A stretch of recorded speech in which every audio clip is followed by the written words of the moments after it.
Hello बच्चों, आइए अब हम लोग बात करते हैं केमिस्ट्री में लॉ ऑफ केमिकल कॉम्बिनेशन में एक और लॉ की, law of constant proportion, Joseph Proust इसको दिए थे।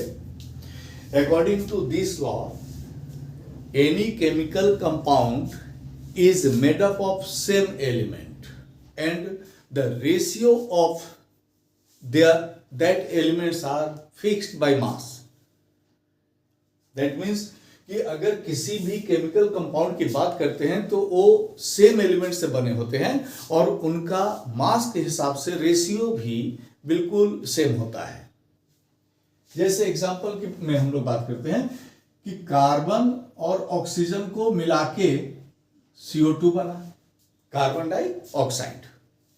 अब इसमें देखिए, ये कार्बन डाइऑक्साइड आप कहीं से लेके आइए, प्लांट के रेस्पिरेशन से, एनिमल के रेस्पिरेशन से, गाड़ी के एग्जॉस्ट से, किसी चीज कोल के बर्निंग से, आप कहीं से भी लेके आइए। अगर ये कार्बन डाइऑक्साइड है और अगर ये प्योर है तो इसके अंदर में दो ही चीज मिलेगा, एक मिलेगी कार्बन और दूसरा मिलेगा ऑक्सीजन।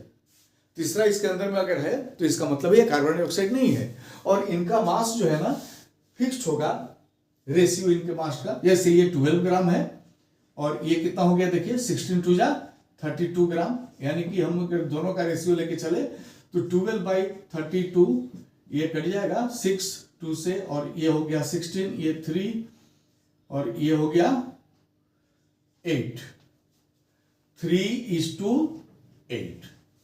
यानी हम बात कर सकते हैं कि carbon dioxide is made up of carbon and oxygen only and the ratio of carbon and oxygen by mass is 3:8। अगर हम दूसरे एग्जांपल की बात करें,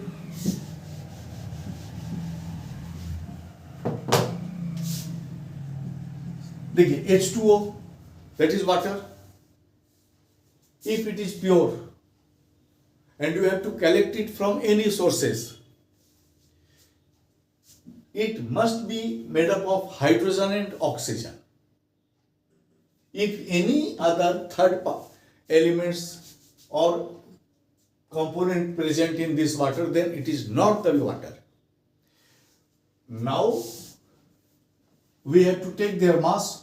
This hydrogen is 1 into 2 gram is to 16 gram, and 2/16 we get 1:8।